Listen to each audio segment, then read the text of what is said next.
Yo guys, it's your boy Ethan. Hope you're having a great day. Welcome back to another video on the channel. And if you saw the last video that we posted, I wasn't the happiest camper, but took a shower, we regrouped, and now we're outside Caesars. Beautiful view, and we're trying it again. I think we're a little bit more level-headed, not as tilted anymore, and there's a few games going on, so we're gonna check this out. It's one of our last few nights in Vegas, so we're gonna live it up. So if you enjoy the grind, if you enjoy these Vegas videos, I'm trying to pump them out as fast as I can. Show my editor, Carl, some love on Instagram. He's been grinding, editing these videos, and leave a like on this one. It only takes like half a second. So just click that like button. We'll try to keep pumping these out, so wish us luck on this one. Let's not get tilted. Let's just try to run things up and have a smooth session.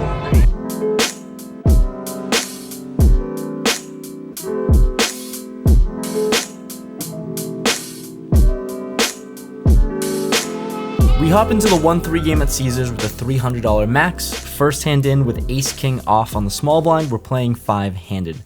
There's one limper to the button who raises it up to $18. Here, obviously easy spot to 3-bet, so I size up to 65. Folds back to this button player, and he puts in a good old 4-bet to $150. Not really sure what's going on, but we are $300 deep. I'm just going to snap jam it with 100 big blinds with ace-king. I rip it all in, he snap calls. Oh boy, not great because he flipped over pocket kings. He is very, very much ahead, but let's go to a run out. You're ahead. We see all 5 cards and end up with trip aces. Great way to start off the session with a full double up. Next hand we go pocket jacks and +1. I open it up to $12 and action ensues because we get 3 players to call. 4 ways to a flop, which comes 4, 5, 6 rainbow and action checks to me. Overpair, but super wet board, very connected. I c-bet on the smaller side to $25. A little thin, but I definitely think I can get value from 1 pair holdings, some draws, and yeah, $25, 1 by 1, all 3 of them call. Let's go to a turn, which comes a 5. Action checks to me once again, and honestly, it's not the worst card in the world, given I do have the best 2 pair, but how likely am I good against 3 other players? Just trying to get the showdown now, especially out of position. I check, and action checks to the button, who checks it back. We're going to a free river, which is the queen of diamonds. Realistically, on this board, it shouldn't change a whole lot, but now, the big blind bets out $65. Don't love this because we are facing a bet from someone out of position, and betting into the field seems really strong multi-way. I don't think many players are doing this with bluffs, or I don't really know what else for like thin value, like a pair of 6s. This queen, like I said, shouldn't hit the board, but I think for a while, end up letting it go. Just feel like when it's close, I usually make the call, but in this instance, I decided on a fold. Action folds around, and we don't get to see what this player had. So, quick trip at the 1-3. Played for 24 minutes. We were in the game for 340, or 320. We were in the game for 320. Out of the game for 587. Lucky suck out with the ace-king, and I think we made a disciplined fold with the jacks. I'm not entirely sure, but when we go to a flop 4 ways, very unlikely that 1 pair is going to hold up, especially when that queen hits there, so we'll see. On to 2-5, see how it goes, 500 max, and let's try to run things up. So far, good start in 24 minutes. One of the first hands at 2-5, we've got 8-7 off on the cutoff. The big blind bought the button, so 1 less person to go through. I raise it up to $20, and we get the button folds, and the big blind calls. Heads up, the flop comes 10-8-7 to spades. Here, very connected, very wet board. I am going to overbet the pot here, trying to get more money in here, and against a big blind range, I don't know. I guess our hand has to be good. I size up to $45 on such a wet and dynamic board. He calls. The turn comes the ace of spades. It's really not amazing now, as it's hard for us to get calls from 10x. We sometimes lose to ace 10. He checks to us, and once again, I decided to bet big, which might be a mistake because I feel like I only get value from 1 spade holdings like queen 10 or king 10. Anyways, I bet large. Unfortunately, he folds, so this one doesn't work out. In hindsight, probably a smaller bet to get most of his range in there or to call would have made the most sense. Hand after that, we've got 4 or 5 of hearts in the hijack. Player to my right limps. I am certainly going to be raising up my suited connectors. I size up to $25. We get the cutoff to make the call. Everyone else folds. We're going heads up to a flop. Flop is 9-4-5 rainbow. If you're gonna raise 4-5, flopping 2 pair is more than ideal. I throw out another c-bet of $25, and he decides on a call for 25.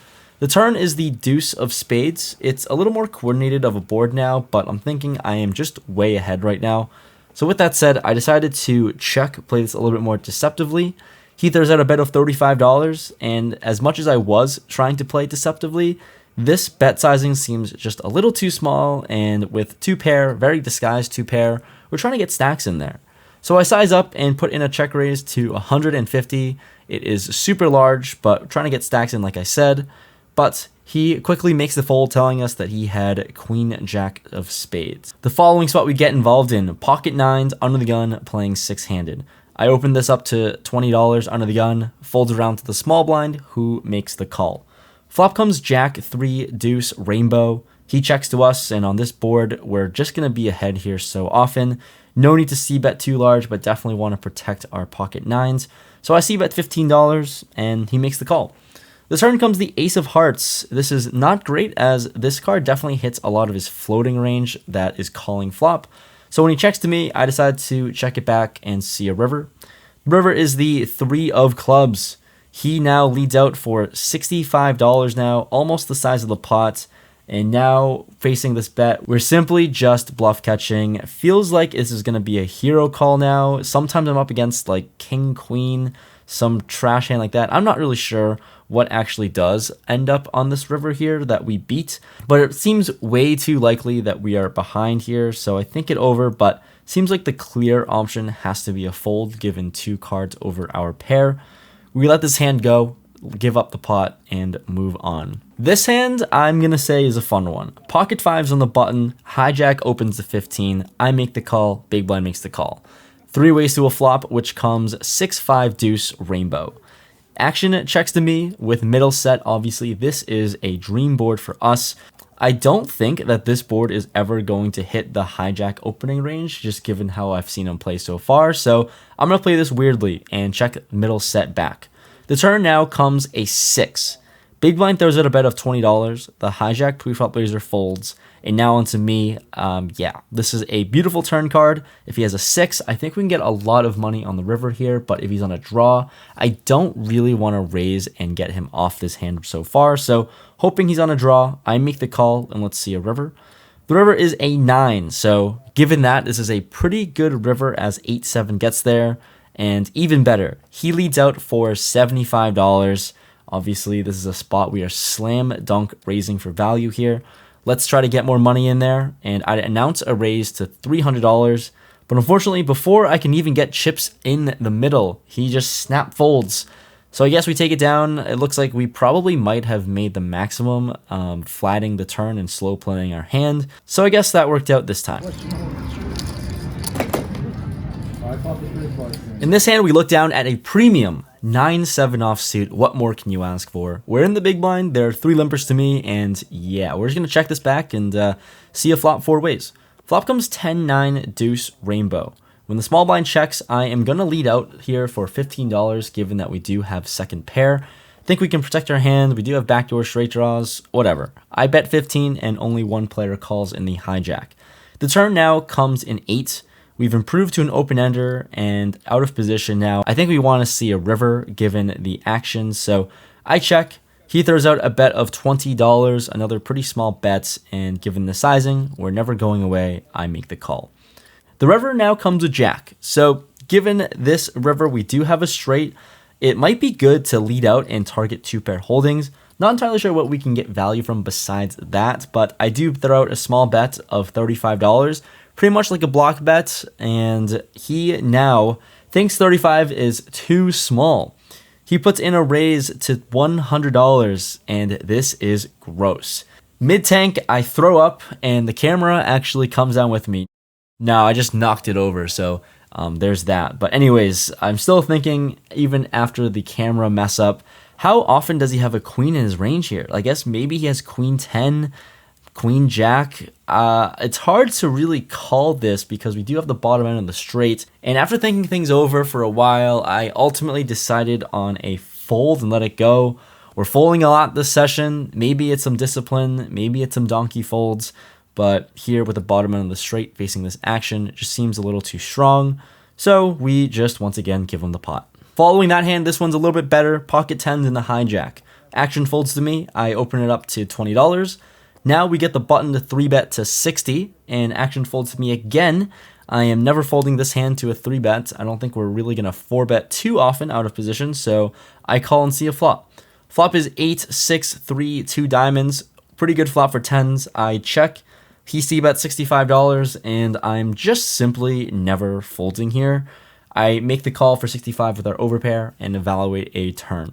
The turn is the 5 of clubs. Once again, I check. At this point now, I actually expect most of his value hands to check back a lot, since this board just smashes my range more than his 3-betting range, and he does do that exactly. He checks back, so kind of wanted to see if he had 0 equity, if he wanted to bluff or not, so now I'm not feeling as confident about my hand, but the river now comes the 3 of hearts. I don't think betting here makes too much sense because there's really not a whole lot of value to be had, unless he has a hand like ace-8 suited or 8-9 suited somehow.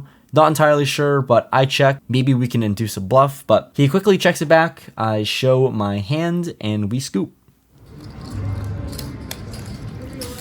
All right, almost wrapping up the session here with ace-king offsuit on the button, and action folds to me. Obviously, this is going to be pretty standard by most books and most training material. I open this up and raise it to $15. We get the small blind player, person named Rob, who watches the channel, so shout out to you. He 3-bets us to 50. Now, when the big blind folds here, small blind versus button 3-betting range should be extremely wide. We're in position. We've got a premium. I think this is going to be a slam dunk 4-bet spot. So I put in the 4-bet in size to 125. He thinks, and after a little bit of deliberation, he makes the call. Let's go to a flop, expecting our hand to be ahead. Flop comes queen 7, 4, 2 spades. He checks to us, and sitting with the ace of spades, I think I have to continue here and just continue firing for aggression. Sometimes I'm ahead, and sometimes he can fold out medium pocket pairs, I think.